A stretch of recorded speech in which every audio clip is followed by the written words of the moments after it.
So of course, non-violent civil disobedience initially, and a format, the development of an economic system and a distribution system that makes this one obsolete. I understand you being frightened. I understand. Look, some people are frightened of change because they don't believe it's possible. Other people don't want change because the way things are serves them just fine, thank you very much. Some people say the system works. What they mean is the system works for me. Now what I say is this system doesn't work, and this system needs to change. And there are alternatives. Don't maybe come to a fucking stand-up comedian. Like Jesus Christ, even people that are sort of like anointed and appointed political leaders, they're not doing the fucking nuts and bolts of who's getting, like, making sure the lawyers are getting here and there on time. That's not what I'm claiming to be good at, mate. What I'm saying is that first of all, we have to look at the objective reality. Don't get caught up in dialectics. Like, think simply, right, there is a planet, we have limited resources, we are destroying our planet. That's a real thing. Don't have systems in place that are detrimental to that planet.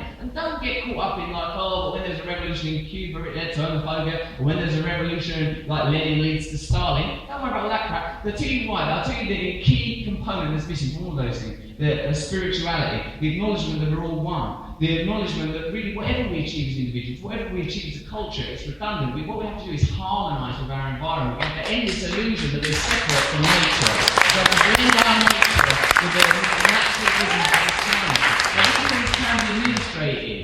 I won't be able to work it out now, but we will together work it out. The first step on that is to believe in it. I mean, because I'm not listen. We don't need everyone to believe it. Everyone won't believe it. I just need enough people to believe it. That's all. But I don't need every single person. So I'm okay with some resistance.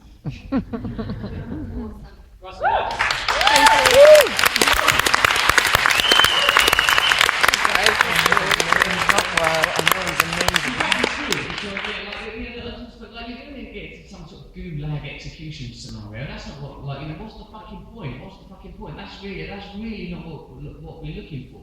What we're looking for is to end the implementation of systems that benefit the few. That's what's been happening for millennia, really, because it's in our nature. So this is why it becomes this is why it's a spiritual question, mate, because people sort of say, well, it's our nature to be greedy and selfish, so a conservative, Republican, right-wing mentality will always win, because it's more in alignment with our primal nature. But it's also our nature to be altruistic, it's also our nature to be compassionate. Isn't that what's really led to the Gospels are talking about with the resurrection of Christ? Allowing the primal desires of the flesh to die, to be crucified, and allowing the God in man to transcend.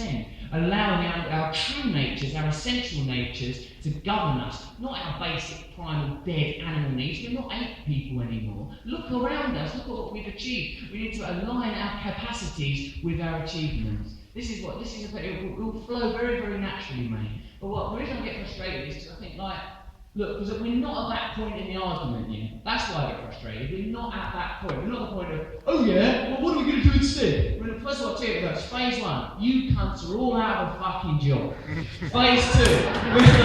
What people do is they go, oh, you've got to think of the alternative, and that's to stymie the advance of the revolution. And I'm not having it. Woo!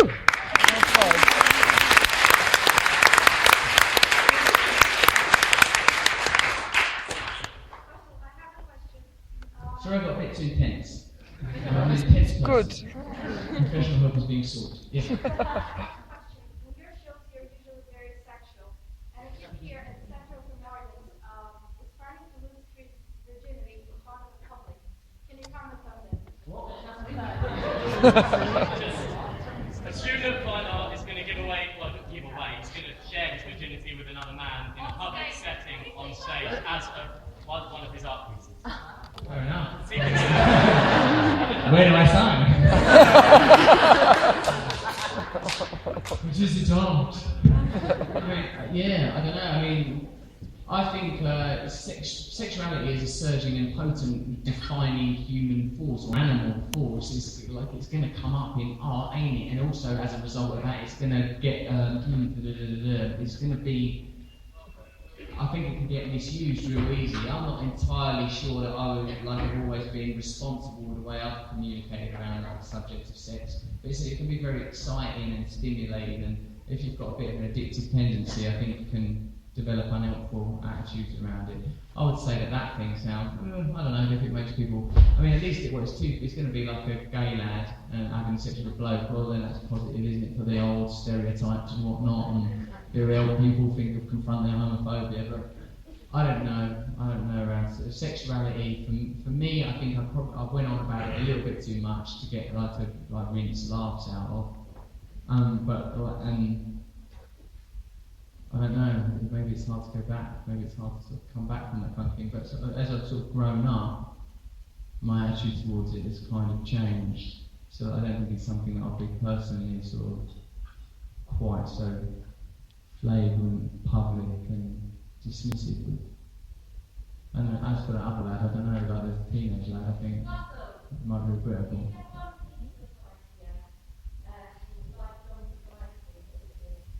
For one day at a time. Will be, one day at a time, keep it simple. Yeah. Russell, Yeah. you could have 5 people around a table from any time in history who then fight for the dream. Well, really, I have people I know because I can't fucking I really struggle with strangers. Particularly in a dinner setting, that's my worst level. One-on-one I'm pretty good, audience I'm pretty good. 5 at dinner could easily become a disaster. And if you're asking who are people that I like, it's like I go, like the people I'm doing my show about, like Malcolm X, Che Guevara, Jesus Christ, Gandhi, listen, the people are starting to take this show a bit seriously. Becoming a riot. And maybe Rasputin. Something like that. Imagine having them fuckers round. Trying to get some, the room was fucking stink, wouldn't it? Rasputin's dick.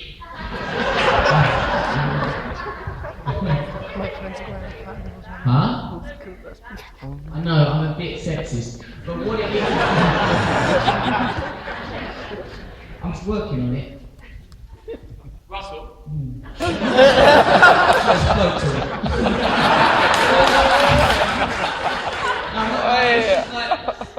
I guess that's where I look to for guidance, isn't it? You're going to look at that kind of stuff, but I'm totally against any of the isms, any of them. Racism, sexism, I'll come to rescue you, don't worry. Thank you, this guy's got a question that makes me look good. The kind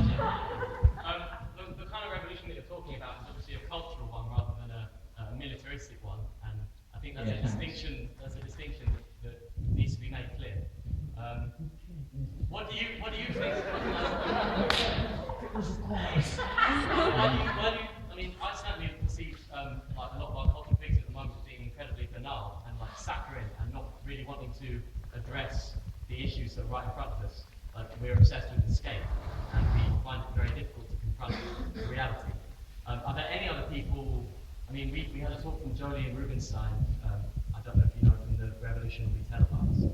Oh yeah, no, I don't know about that. Last week, and he's definitely of a similar mind. Why do you feel that popular culture has become so kind of almost relentlessly escapist? And because I think you have to maintain a system that is so exploitative. You need the accompanying culture to be quite anodyne and anaesthetic. Now, I don't think of it as a particularly necessarily deliberate thing. I think of it as systemic and institutional. I spoke to that Julian Assange. Don't sound like it, it sounds like Assange, because it should be Assange. Make it sound like that. I spoke to that Julian Assange. He goes, do you think there's a conspiracy? Assange. And I thought, like, if anyone's entitled to believe in a conspiracy, it's that poor geezer cooped up in an embassy in an unnecessary jumper. I suppose you could have took that off, that's his choice. But what I thought was, I goes to, do you think there's conspiracies? I'm expecting yes, fucking NSA this, and CIA that, all of the A's. And he goes, no I don't. He goes, I think what it is capitalism is like a Mongol horde. It's surging in the same direction after with the objective of maximising profit, and like because they're all focused on that pinnacle, they don't give a fuck what they sort of romp all over. And I suppose if the interests of media, big business and government all align neatly, that's a thoroughfare through which that horde can maraud. So like I think it's that, mate. And I think the reason the culture is anodyne is because people have been people have given too much sugar, too much. Like you use the word saccharine, we've been dosed up now. been dosed up. It's hard, isn't it? Like the first time I saw a bit of proper culture that I thought would like, and when I was about 15, 16, when I see, or maybe a little bit younger, when I see Oscar Wilde in Courts of Being Earnest on the telly, and I was like amazed that it was actually good. You know, I was like, oh, that's funny. Like, oh, I get butter on my cups. So I was like, oh, they're funny, these people. You know, like, and you sort of, when you're a kid, you're taught that that stuff's shit and it's boring and it's not for you. And then the trick is that some of it is shit and boring. Like, they mix it up a bit, don't they? I went and saw 2 ballets recently, and I thought, fucking, I was right when I was 10. You know? So, like, you know, it's also it's easier. It's easier to stick on, like, I mean, like, no, I'm not saying I'm better than it or above it. Of course I'm not. I'm worse than it. That's the fucking problem. If I stick on X Factor, I'll care. I'll care. Oh no, that one should win. I've watched 5 minutes of one once, and I was like, oh man, how come I'm already engaged by this and invested? So it's where you know what they're doing. And what's the other thing I do? All right, I used to, like, you know, like, thank God now, by the grace of God, etc. If I was, you know, if I go, like, you know, if you go to a strip club, you're going to be affected. Don't go to a strip club is the answer. You know, like, these things work. Is what I'm saying. These things work. So I suppose you, as architects of culture, designers of culture, young creators, have a responsibility, if you want it, to create stuff that is nutritional and engaging and nourishing, and to question what it is that you value. And like, I think I should apologise to you, mate. I was much too aggressive there. You're in a fucking thing where it's me, you know, you all paid money to come and see me, you asked a perfectly reasonable question, I got aggressive. I'm a bit tired, and I'm also quite an aggressive person. Those two things combined to make me aggressive, so I apologise for that. But like, you know, we're all here trying to, you know, like in our own way, trying to be creative, like, you know, with our own lives. We don't have to be grandiose, maybe you're not a fucking actor, whatever it is you do, there's a bird up there, lady woman, designer, like, you know, you sort of do what you can in what you do, because really, it's the no matter how high-minded your idea. Someone pointed out to me about 10 years ago, maybe a little bit longer, that it's like, you know, you talk a lot of communism, Russ, but you act like a fucking tyrant, and like, you know, that's one of the things that I constantly have to work with to this day. I'm being told now by our stage manager to wrap up. Who would have thought? This is like when I play with a baby, right? The baby gets bored before I do. Again! And eventually the baby's like, well, enough now. So that's happened again in this situation. Listen, I've really enjoyed talking to you all. Thank you for all of your brilliant questions. Apologies again for being rude. Thanks for everything. Not actually sexist, I'm working on it. It's a cultural issue. Cheers everyone. Thanks very much.